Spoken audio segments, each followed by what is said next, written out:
Hi, I've been asked to talk a little bit about the experience of being a student in school. You probably already developed ways of doing things and developed habits. But I want to tell you about some of my observations about the students I get to work with on a regular basis. And here's what I see in them. You know, at the beginning of the semester, you look at the class syllabi, you see the assignments that you have, and you think, okay, I got to turn in that thing, and I got to take that quiz, and I got to do that thing. And that's kind of how you set your head. You know, I got to get these things accomplished. And it seems like, understandably so, it seems like the point of this is the paper you're going to hand in or put in Canvas or whatever at the end of the semester or when the paper is due, whenever that's due. And it seems like that's the point. And the quiz comes up, and the thing is to pass the quiz, and that's the point. And, like I said, one would be forgiven for thinking that that's the point. But I'm here to tell you that's not the point. A couple weeks ago, I brought a copy of one of my recent graduate students' dissertations into my undergraduate class. And I held up the dissertation, very thick, very impressive. And I said, Mike, I got a PhD. Students in that class knew this guy last year, and this is his dissertation. But what I said to them was, this isn't why he got a PhD. This is just the stuff left over after the PhD. Because what he got a PhD for were the changes in his thinking that came about as a result of writing this thing. Now, that may seem like, ivory tower hair splitting, a distinction without a difference. I assure you, it's an important distinction because when you write a paper and you turn in a paper and you get a grade on it, look, after it gets graded by the professor or the TA or the grader or whatever, no one's ever going to read that paper again. No one's ever going to see that paper again. So the paper can't be the point, right? And when you take a quiz or you take an exam and you get a grade on the exam, well, after that's over, no one's going to see that exam anymore. No one's going to know anything about that anymore. So that can't be the point. Now, I know some of you are listening to this in horror, thinking, wait a minute, that is the point. I've got to get a high GPA because I got to get into med school and I got to do this and I've got to get this thing done, right? And done well. And that's true. I mean, you do need to do things and do them well. But if your attention is focused on the end point, right, on the product, well, then what you're going to miss out on is thinking about how your mind is potentially changing as a result of the intellectual work that you do. And if assignments are created well, and I have to confess, not all assignments on this campus are created well, but if assignments are created well, then the thinking that you do in the process of completing the assignment or studying for the exam, things that will last long after the exam date, long after you turn in the paper, all those things are now going to be part of you, part of the way you think. And a lot of people think about higher education, especially recently, with the way people are talking, that what we're going to do here, you're a person, you're whoever you are, you come here, we're going to dump some data into you, and now you're going to know some information. You might even develop a few skills, and now that's what being here is about. I assure you, this is not what being here is about. I mean, some people may look at it that way, but they're missing out on the most important thing. Because what we're really here for is to change the way you think, to increase your capacity to solve problems and to communicate effectively and to understand the world more deeply than you might understand the world now. Now, when you think of that as the point, one thing that it does is relieve some of the pressure of thinking, I just got to get a good grade on that thing, whether it's the paper or the exam or the whatever. And you think, I'm just in a constant state of going around getting evaluated, hoping I can collect as many points as I possibly can.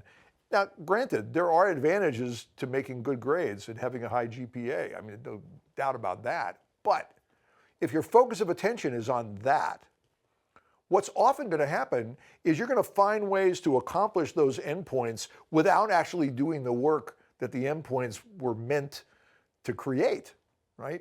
So you find a way to read a summary of a chapter rather than reading a chapter. You find a way to get an AI to write some essay rather than writing the essay yourself. And it's probably the case that the AI will write a better essay than you would have written. But the thing is, you won't learn anything from that. Nothing about you or your thinking will change, because what you're thinking is, I just need to have something to turn in. And there are lots of ways to get a thing to turn in other than working hard and thinking. And here's one of the saddest, such a sad fact that I always, regret having to tell people. Learning requires effort on the part of the learner. And not just stress. When I mean effort, I don't mean just being freaked out because you've got a lot of stuff to do or that something you're working on is really hard. I mean effort meaning you generate things on your own. In fact, all learning requires learners to generate something on your own. And this is why you can't talk somebody into riding a bicycle, right? They have to actually get on a bicycle and do stuff and find out what happens as a result of the stuff they do.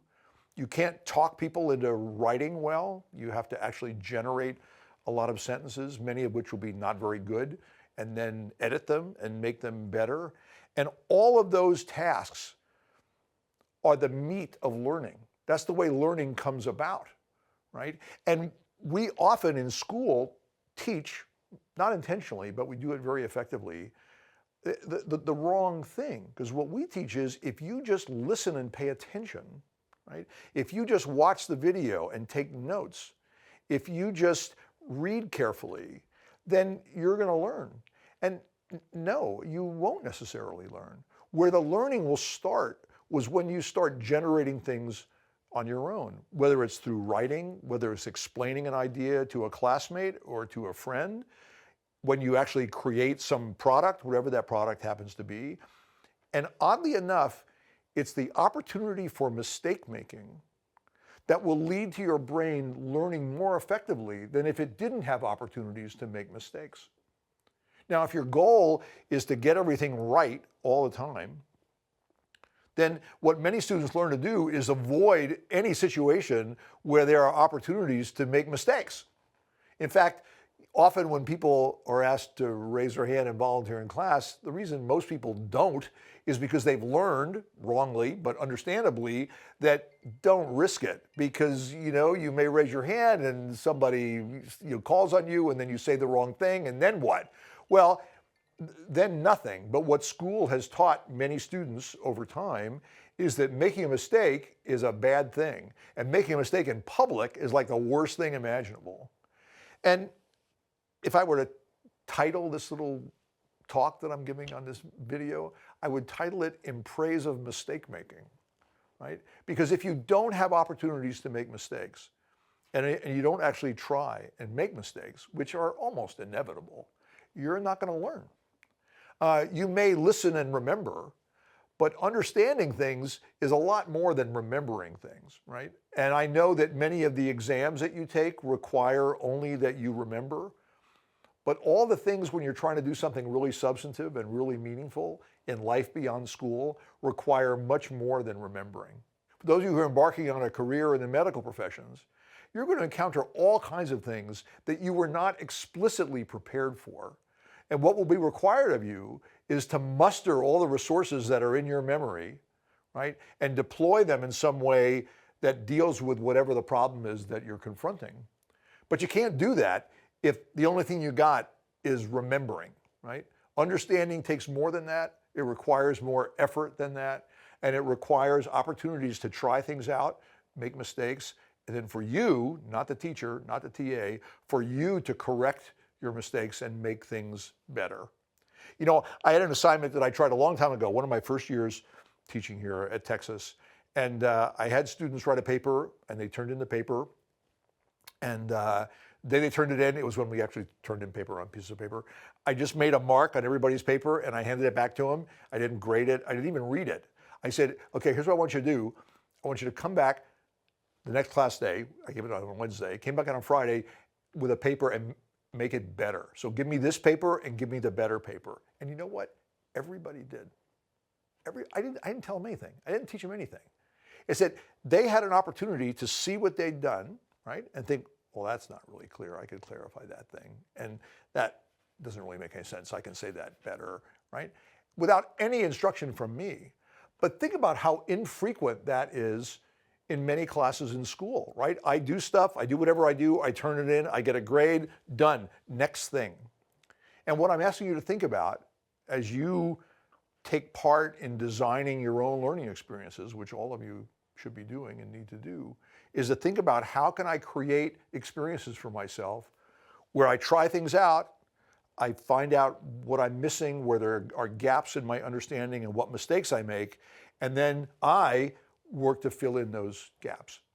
It's a much more effortful way of learning than just sitting in a class and listening to some lecturer, even a very fascinating lecturer. I mean, some of you are listening to this video think, boy, that guy's really fascinating. I promise you, you will not learn a damn thing from me listening to this lecturer. When you'll learn is after this is over and you think about something I said and you try to apply it in something that you're doing, that's when the learning will start. So I wish all of you a series of great learning experiences, and thanks for listening.